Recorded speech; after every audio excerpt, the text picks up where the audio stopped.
Hello, everyone, and welcome to another episode of Xaereth Prevails, a Grand Arena story. Today, we're in the finals of Group 3, but first, I want to give a huge shout out to my patrons. Thank you guys so much for all of your support. Really means a ton to me. Really appreciate you guys. We are in Group 3 in the finals, faced off against a dude named Starper 19, which is apparently an upgrade from Starpers 1 through 18. And I am still recording on my phone, still working on my computer upgrade. Frustrating state of affairs, I realize, but it is what it is. So, faced off against this dude is from Red Machine, which is a high quality European, I think Russian actually, PvP guild. And I'm undefeated going into this match. Hopefully we can continue that trend. That's what I was hoping for anyways. We're pretty close to balanced on relics, actually. He has higher end overall. I have more relic 7, but he has more 5 and 6. As far as gear goes, I do have an advantage in gear 13 and in gear 12, actually. We're pretty close on Zetas. And overall, my opponent has a really high lifetime score. You can see 249k versus my 277. That's really close in the greater scheme of things. So looking forward to a good match here against a really strong opponent. And when I got into the game, he had already attacked and gotten an 1893, which I felt like, oh good, he failed on one of my teams. But in reality, he just didn't get very high banners in general, which I put a really strong defense, which I'll show you guys in a little bit. Traditionally, his defense, when I scouted him, his defense wasn't super strong, mostly just kind of cheese, non-meta teams, so that left me able to put a little stronger defense in. And first, we need to counter what's in the bottom zone, and this was tricky because he has Jedi Training Ray and BB-8, and they're all super high relics. This is a really strong team with Poe and Finn, and I needed to, after getting some advice from my buddy Sendao, which he asked his friend how to counter it. They said target resistance hero Finn first and just take him out, and then try to take Poe out. So that's what I'm doing here. Took hero Finn out already with my initial shots. Poe is being a little more resilient, but overall, like this is actually going much smoother than I thought. I had kind of imagined them just like going crazy BB-8, taking a turn, and then it leads to a ton of turns for everyone else. I was originally just going to stun BB-8, but they said it was real clear: kill Finn first, hero Finn, then hero Poe, then Jedi Training Ray. And I apparently deviated a little bit because Holdo did her AoE and forced me to kill her. So it wasn't my fault. She made me do it.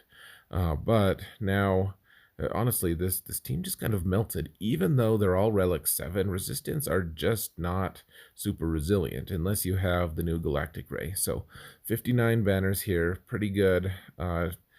Nice to know that even a high level Jedi Training Ray team with high relics can be countered with Commander Luke. So still need to take out this other squad in the bottom here. So we need to counter this other bottom team. It's General Grievous. I was expecting this. That from their GG page, I saw that they had Newt in here. Newt makes it harder for Nightsisters to counter this team, so just decided not to mess with it too much.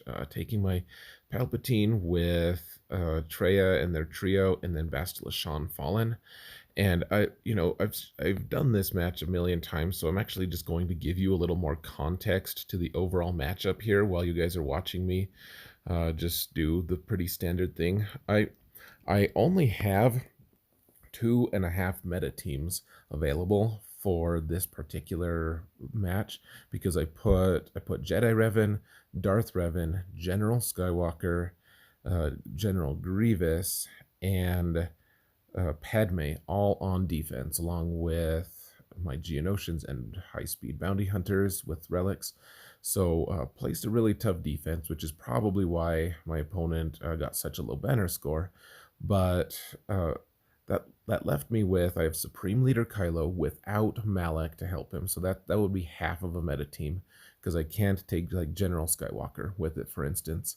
And otherwise, I have my best team is Commander Luke and Traya, and then the next is like Nightsisters, and the rest are, Nightsisters aren't even an A level team, so I'm kind of short on resources. But I was confident after looking at an extensive amount of my opponent's Grand Arena history. I was pretty confident that they were just going to fold, or not fold. That's not the right word.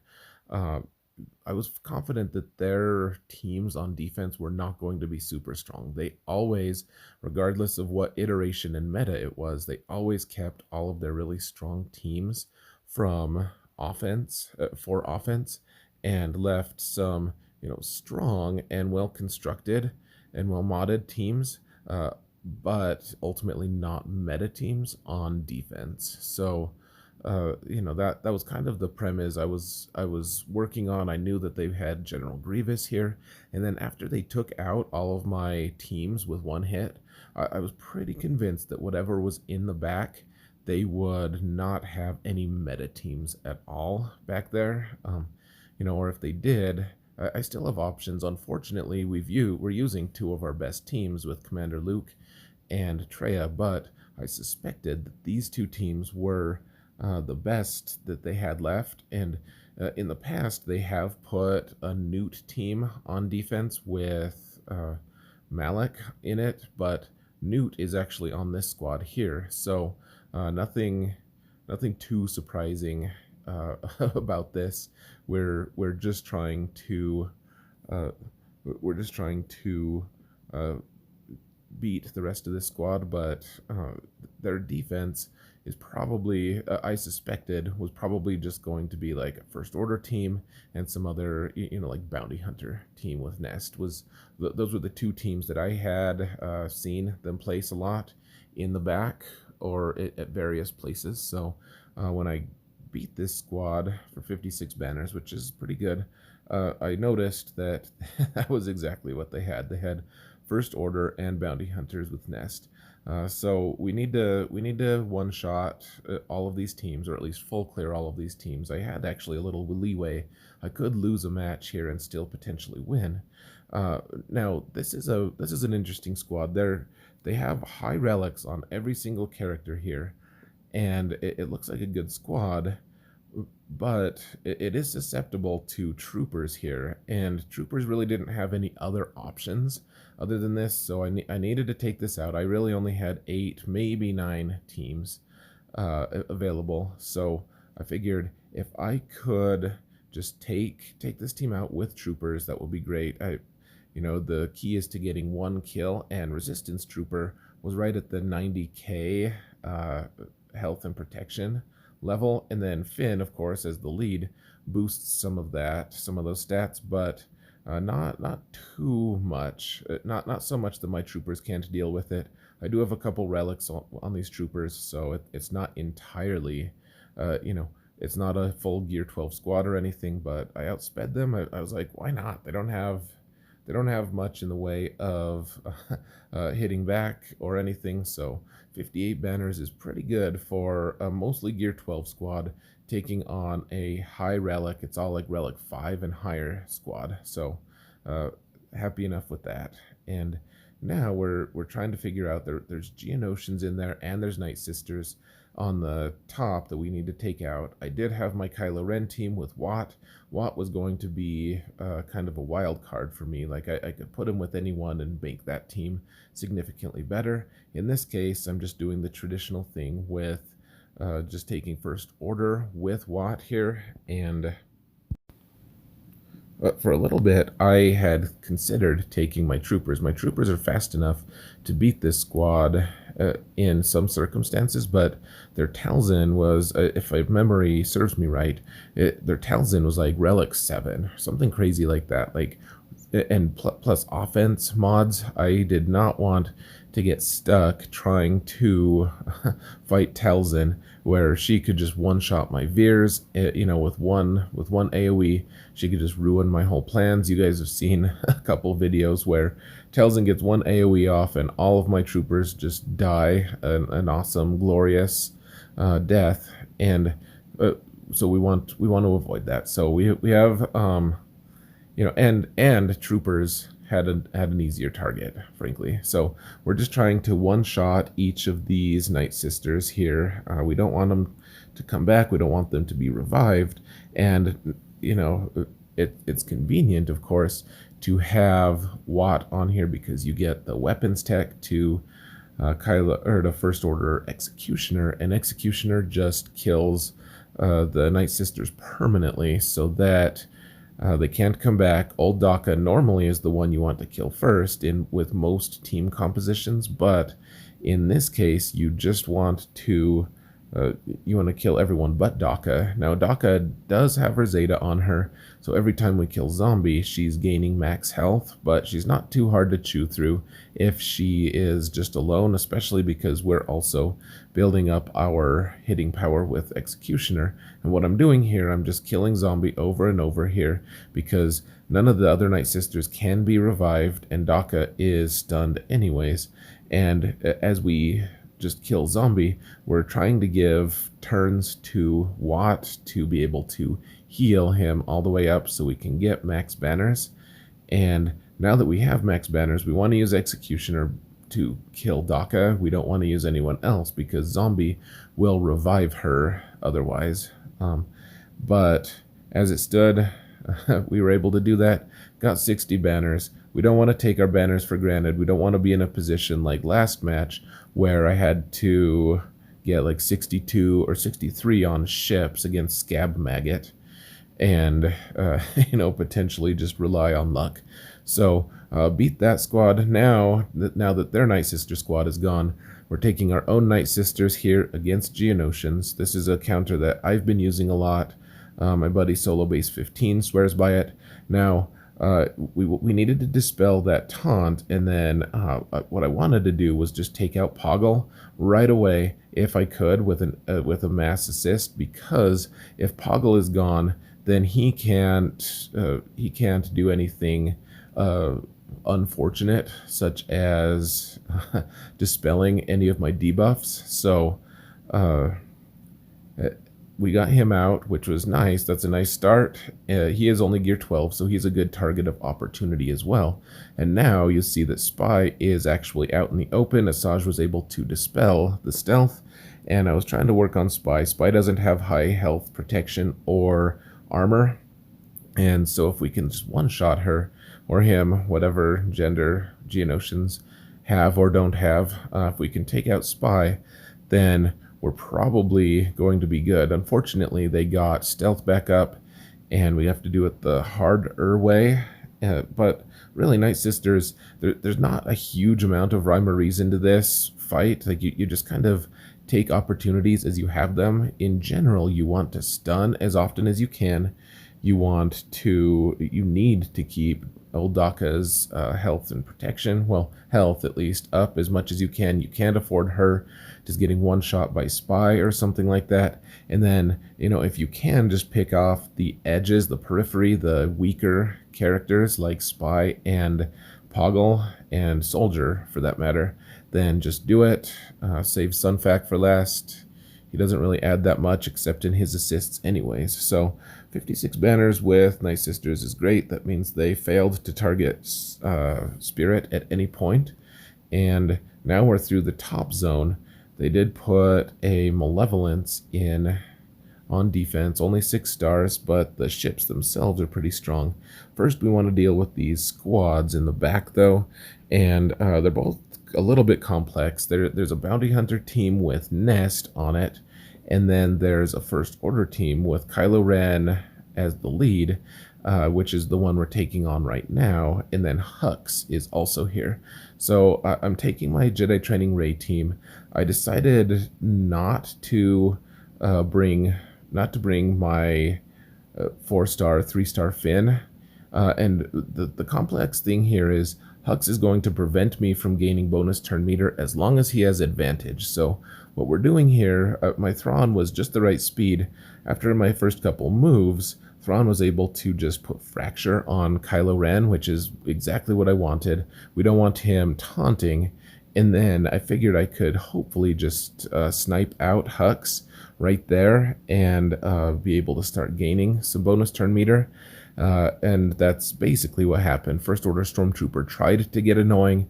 R2 saw fit to set everyone on fire, including Hux, and Hux was able to disappear as conveniently for me as possible. So now we're just in a mode of we're trying to make sure that everyone has max health and protection at the end of this fight, and we can gain all the turn meter. We have all the control and advantage. We're just stunning and waiting for Jedi Training Rey to get her healing immunity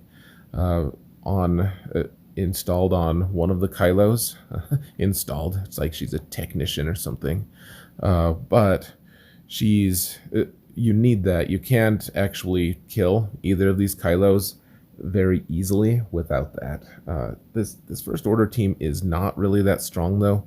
Mostly Gear 12, and Kylo is only Relic 4, but I don't really have the damage anyways to take him out unless we put healing immunity on him, the undispellable of the undispellable persuasion. So we're just waiting for Jedi Training Rey to get her attack. Here it is, and now he has healing immunity and should die at our earliest convenience. He's allowed to. And I did use Finn's special a couple times to taunt. The taunt wasn't really what I wanted exactly, but it does heal health and protection. So if we can just keep holding on and keep these guys stun locked, we should just be able to cruise all the way to another 60 banner win and be one fight away from clearing all ground squads with no problem. Now, it is a little bit more of a risk. This Hux was only like 5 stars or something like that in Gear 12, so I could take him out with my relatively low relict squad here. I would say I've seen people with higher relic Reys be able to take on higher relic First Order squads with Hux, but you got to be careful because Rey really relies on that turn meter generation, and if Hux is there blocking it, then Rey is really going to struggle. So just need to make sure that you have everything under control. So this last squad, it's bounty hunters. It's a little bit tricky. I thought for a while about trying to do a solo with Supreme Leader Kylo, and in the end, here's the thing, folks. I need to get the win. I need to get a full clear, and I have tons of banners available. I can fail one of these fights and still win, but if I fail this, I'm going to lose the match because I probably can't clear these really fast, really high relic bounty hunters. So instead of trying for a solo and potentially failing, I don't know, I haven't researched it enough, but it seems like Supreme Leader Kylo has the potential to fail this if he's soloing it. And if he does, then I'm just up a creek and lose. Instead, why not take 5 characters and just drop a ton of banners? You see, I dropped 5 banners here, and in reality, I could have probably gotten 63 if I had just taken Supreme Leader solo here. But why risk it? I had no reason not to just take the full squad. So I know that it's not as exciting or fun. I know my buddy Hens told me that I'm boring, but that's just in my opinion, that makes a lot of sense. I just wanted to make sure I was going to win. I'm not trying for top 10 or anything this season. I'm not really in contention for that. So why not just be sure? And on the same note, why not just bring extra ships here with Negotiator? I thought about it for a while. Should I drop one of those ships or not? I don't know, but we're taking Negotiator in, facing Malevolence. I learned how to do this recently. Pretty cool. what we're doing, I normally like to have Ahsoka here instead of fives in the starting lineup, but against Malevolence, you want fives starting, and you're just going to focus on Sunfac. All of your shots are going to go on Sunfac, and eventually you get an AoE with Anakin. You're going to try. You want to take out that Vulture droid as well, because we have to take out that one Vulture droid. The other ones that spawn later don't really count, and if we can kill all the starting ships and all of the reinforcement ships, then all of the other Vulture droids will just disappear. So we have the Hyena Bomber left, and we just need to focus it down. Now, the first reinforcement here is almost always just going to be Plo, and the reason for that is you want those buzz droids to go away as fast as you can, and you want to be able to put your taunt back up on Houndstooth. Houndstooth is a ship that these guys really struggle against, actually, and if you can just negate their buzz droids on Houndstooth, then it's going to probably have some pretty good results in the match. So Plo comes in, dispels all of the buzz droids, and then eventually Ahsoka can come in. I decided to try to one-shot IG-88 or IG-2000. Didn't quite work, but IG-2000 isn't a very resilient ship, really. It does some good damage, but it's not the best. So now, honestly, we're just trying to take out Hyena and IG-2000, trying to weather the storm, and it's exciting when you get to use the B-Wings and the entire fleet gets demolished with them. 62 banners, and that's pretty good. I didn't lose anyone. 62 would not have been enough in my last match against the maggot of scabs, or whatever. But in this match, 1919 banners, that's pretty good. It's obviously I could have gotten more if I had used Supreme Leader Kylo and been exciting, done the solo, but I think it made more sense to just have a comfortable win in the finals. So here's my defenses. I had Revan and Skywalker in the front.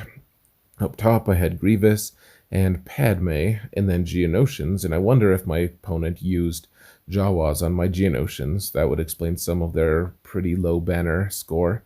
And then they one-shot my Jedi Revan and my Bounty Hunters, which just kind of underlines, like, they just kept everything for offense, and that there's nothing wrong with that. That's efficiency play, but they weren't able to be super efficient because I put so many meta teams on defense. It's just hard to deal with that. So anyways, 1919, I'm happy with that. I got the win. I'm at 9-0 going into the final round. I actually have the opportunity to have a perfect season. So that's pretty cool. Now, you guys probably noticed that the first screenshot there, which I'm not going to change apparently, the first screenshot showed the score from my alt account. And just for those of you who are wondering, who watch both of the videos, I did win with my alt as well. So 9-0 there. My opponent didn't attack with my alt. So back to this match that we just finished here, though. Getting the win here puts me in a good position to get a perfect quote-unquote season. I haven't finished a couple of the feats, which honestly I'm fine with. Not going for top 10. Hopefully, maybe I can still get top 50, though I kind of doubt it since I'm not going. I'll have dropped like almost 500 banners worth of feats, and I'm just not going to worry about it. At this point, all I need to do is get, I don't even have to win, I just have to full clear my next opponent, and I'll be in Kyber, so anything after that is great. The goal here right now is just going 12-0 and doing, getting a perfect season. So hopefully I can register without dropping any mods. In fact, I say that, but I already have registered and have not dropped any of my mods like last time. So hopefully the next round can actually go a little smoother. And for those of you who are just now starting to watch this channel, my last season I failed I did the cam mission and I'd swapped mods, and then I accidentally just absentmindedly registered for Grand Arena right after that. So I had 5 of my really important top characters without mods at all for the final round of the season, and ended up losing 1 match by 1 banner, which I'm proud of how I did, but that wasn't ideal, wasn't intended. So I'm not going to repeat it this time at least. Hopefully we can have a similar or even better result. But I'm going to leave you guys here. If you liked the episode, please give me the thumbs up or a sub or something. And otherwise, have a great rest of your day. Thank you all so much for watching. And remember that in all things, Xaereth prevails.